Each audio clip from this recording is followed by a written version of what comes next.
Hello my friends, HM here. I try to make videos about topics that are important for whether the future will be better or worse.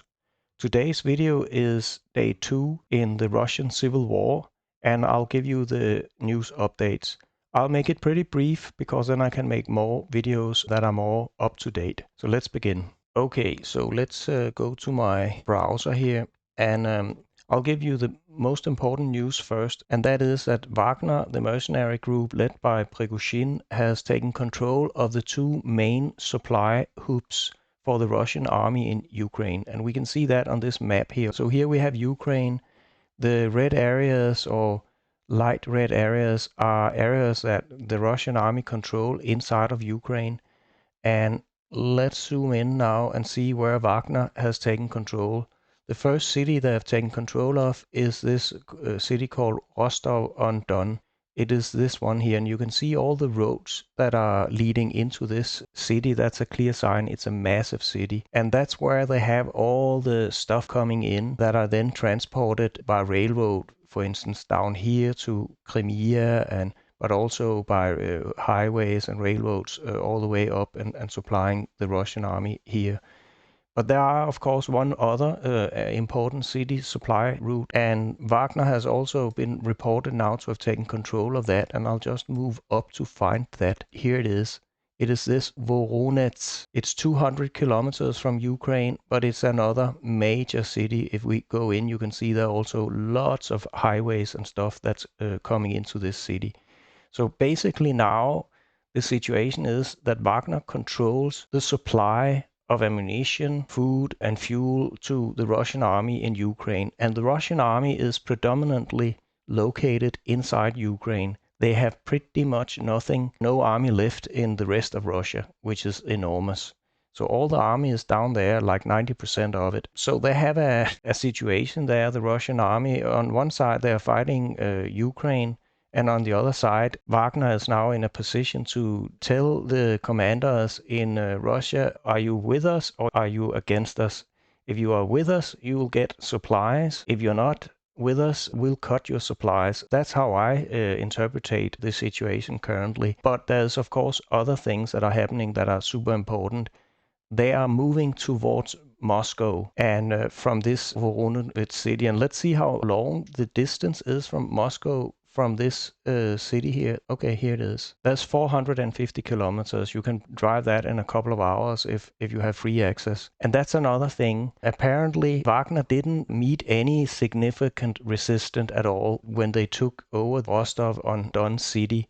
They just drove in and took over the Russian army's headquarters there, where there were two generals present. They were disarmed, and all the Russian army soldiers basically laid down their weapon without firing a shot. And of course, they have to swear allegiance to Wagner or they will be killed. And then they have to, fight for Wagner. That's how Wagner operate. You will get a sledgehammer to your head if you don't obey orders. And that's probably why they didn't fight. I would have expected a little more resistance from the Russian army, that they were putting up a fight or something, but it seems that the Russian army is so sick and tired of this that they just don't want to fight. Yesterday, I would put my money on Putin that he would win. Today, overnight here, I've changed my opinion. I put my money on Prigozhin. He'd probably win. But let's get into some more news here. To see that it's real, that there are forces now in this Voronezh region that I just told you about, this other major supply center. Let's play this video here. This is from a road in this region today, and these are Wagner forces.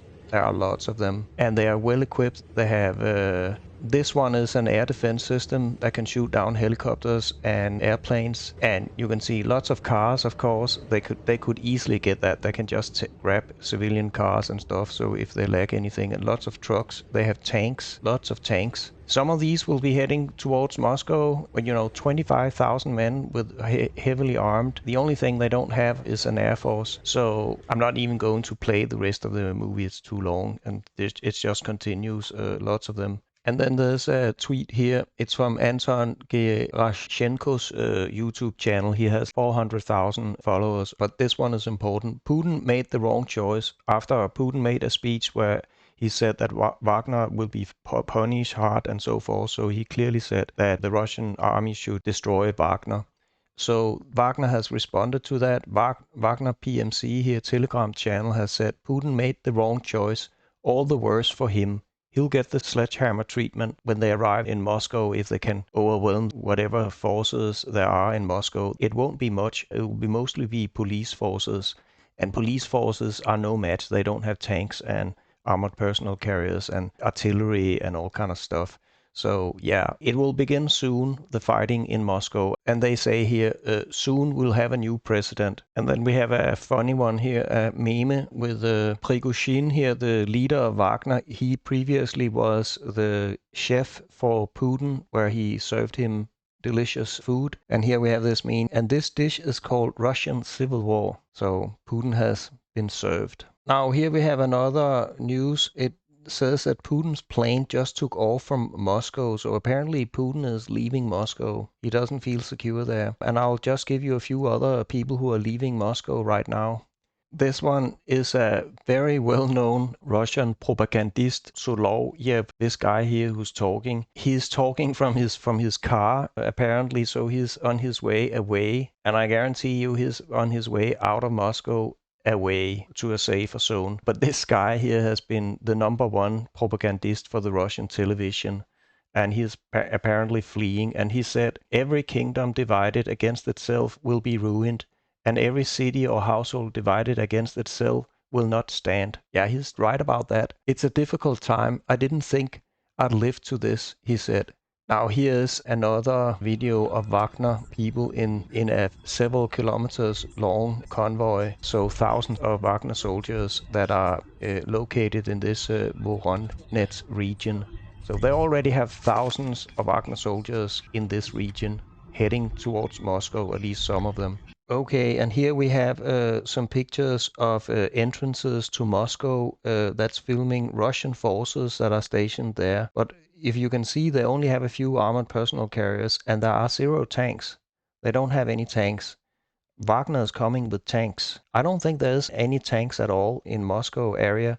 They were having their annual parade in celebration of the victory over Nazi Germany, which is a big thing in Russia. And they only paraded one extremely old tank from Second World War. That was it. Normally at that parade they have hundreds and hundreds of tanks. But this year only one old tank, because all the tanks are down in Ukraine and they've lost most of them anyway. Yeah, this is what's going to stop Wagner. Will they be able to do it? I don't think so. Now here's a video I think is very interesting. This is Wagner forces, and here we have the Russian police. They just stand there and look by. They don't do anything to prevent Wagner forces from moving around, and that's in Rostov. The whole civil administration in these cities that Wagner has moved into, they just stand by passively, and now they take orders from Wagner. Very interesting, I think. Okay, and here's another one from Prigozhin on their Telegram channels, Wagner's Telegram channel. He said that by 7:30 a.m., PMC Wagner had blockaded all military facilities in Rostov-on-Don, including the airfield.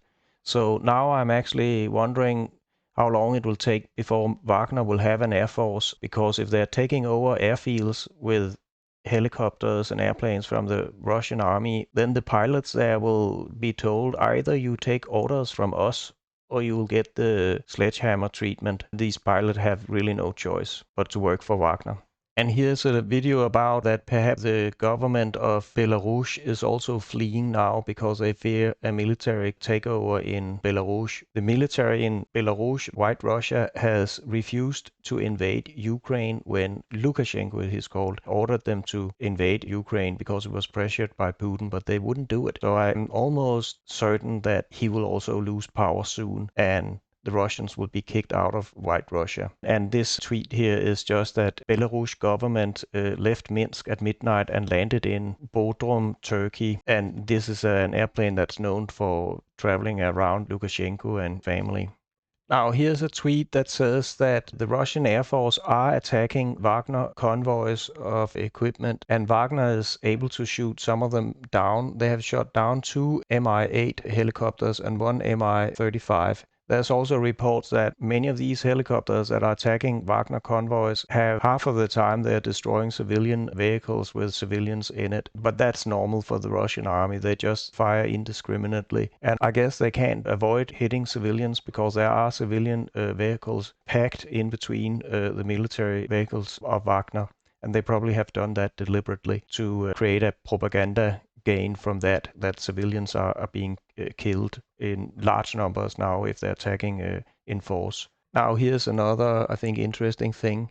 It's the leader of the Russian church in Moscow. I urge everyone to pray for our fatherland and our president Vladimir Putin. Patriarch Kirill sermon was broadcast on First Channel. This guy has been supporting Putin in everything, and he will keep doing it, but he'll be sledgehammered because, again, Wagner will kill you if you disobey them. That's the only thing they do. There won't be any mercy. This is the first video I've seen where an Air Force airplane from the Russian Air Force is being downed by Wagner. Yeah, they are firing shots at each other. We don't know how intense it is, but Russia's Air Force is definitely losing some airplanes now. And Wagner apparently has anti-aircraft means to protect themselves. Okay, and here we have another news coming in. Russian media reports that a military convoy is moving towards Krasnodar.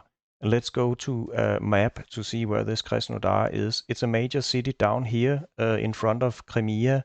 So Wagner forces took Rostov here, and now they're moving down here to take this city. Again, there are no military left in the rest of Russia. They are all in Ukraine fighting there. So I think it will be easy for them also to take over this city and that administration and then command the resources of that city for the Wagner army that I expect will grow in numbers because I think Wagner, they have reported, I made my first video on this civil war. I reported that Wagner say they are getting lots of mails and letters from commanders around in the Russian army that want to join them. That might be nonsense and propaganda, but I think it's true for at least some of them. And Wagner have said that they will find weapons to anyone who joins them. So they're definitely trying to get more men under weapon as they go. So I don't want to make my videos too long, so I think I'll finish with this one. It's another post from Prigozhin on Wagner's Telegram channel. He said, "We didn't kill a single person on the way. We entered Rostov without a single shot being fired. We seized the headquarters building in Rostov. We didn't disturb a single person's work. There are people standing on the streets with Wagner PMC flags. In food stores, our guys are offered not to pay for their purchases." It almost looks like the takeover in Afghanistan by the Taliban when they moved into the cities in Afghanistan and basically took over. The Taliban could take over. There was a much smaller army, 70,000, against a much better armed Afghan army of 300,000. But because of the brutality of this Taliban army, they could take over without a single shot being fired almost because people are afraid of them.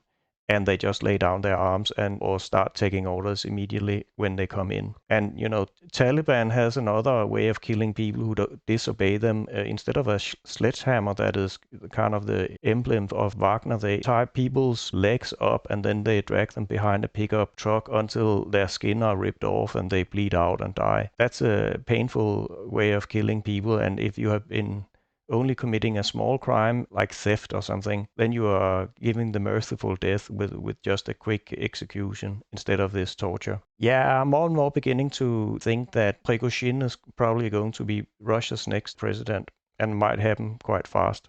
But I think I will end here, and I hope you found it interesting, and I'll be back with lots of more videos about this civil war because it's probably the most important thing that's happening on our planet right now, what is happening here in Russia.